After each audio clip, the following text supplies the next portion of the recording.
Hello and welcome back to Lab 6. Now Lab 6 code can be used for any other kind of drag and drop type of game or anything that you're wanting to do with it, memory games, anything like that. The only thing you're going to have to look at is depending on the size of the array that you want and the tiles. So to do that, if you have a look in ctilemap.h, you'll see here that the main tile map that we drop the tree onto is set as having 8 columns and 8 rows. Okay, so it's 8 by 8. Now for some instances what you might want to do is you might want to either increase that and make it bigger, and again you'll see an example of that in Lab 8 and 9, which is the one with the pirate treasure. You can also decrease it as well, so depending on what you're wanting to do, if you only want to display say a 3 by 3 matrix, then change the 8 to 3 and this 8 to 3 as well.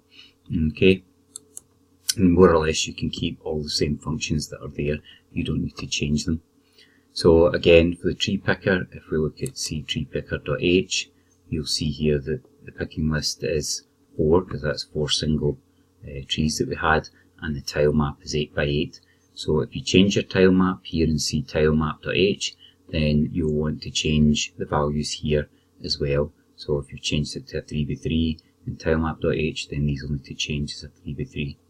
Your picking list as well, you can make that if you wanted to make it rows and columns so that you had multiple things to pick from. Again, you can just do that here, which means that you'll need to change it to sort of mirror what you've got here, as in it's a 2D array that you'll need to change into there.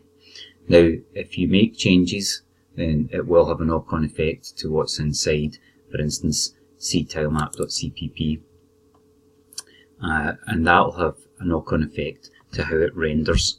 You can see there at the moment with the code that we have in front of us that it takes in the tile map row and column and it looks to see what value is in there, and that will affect how your tiles render. Now what you'll need to do there is you'll need to set up the tiles. Remember again, the reason that we're going back to 0 is that that's the first texture in the array, and we use that value to actually, here you can see here, use that value to access the texture.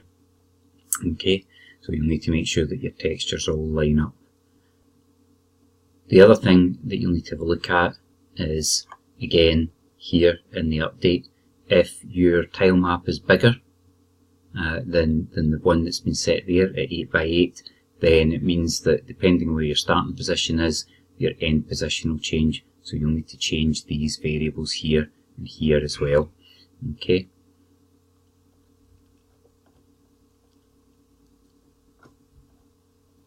And again, in the initialization of the map, so in the tile map here, what I've done is I've put a border around the top and the sides, and then in the middle I've generated a random texture to be put in the middle there so that you get the scene that you're looking for.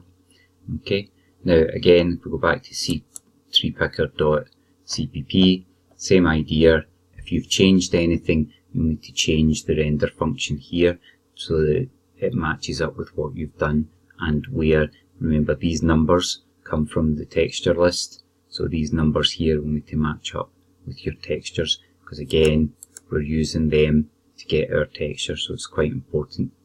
Okay, and again in the update function, if you've changed the starting position, then this one here will need to change as well, and this end position will need to change. Okay, so make sure you have a wee look at that. Alright, and it's the same here for Y and the end position of Y. If we go back to cgame.student version here, and we go into the initialization function, you'll see here that this is where we set our tile map to start and our tree picker to start. So you can change these values if you want, and that will give you a different position. But again, remember what I was saying there, if you change anything here, then it will need to change in tree picker and in tile map. Okay, so hopefully that's given you a quick overview of how you can use this same code to do your own game or whatever you want to do with it. Again, just one final thing, make sure that you change these names that are meaningful for the sprites that you're wanting to use, and make sure you point it to the images folder to find these. And just another reminder, remember arrays in C++ start at 0. Okay, so this is 0 and this is 0, so these tie up as they go along. Okay, so hopefully that was helpful.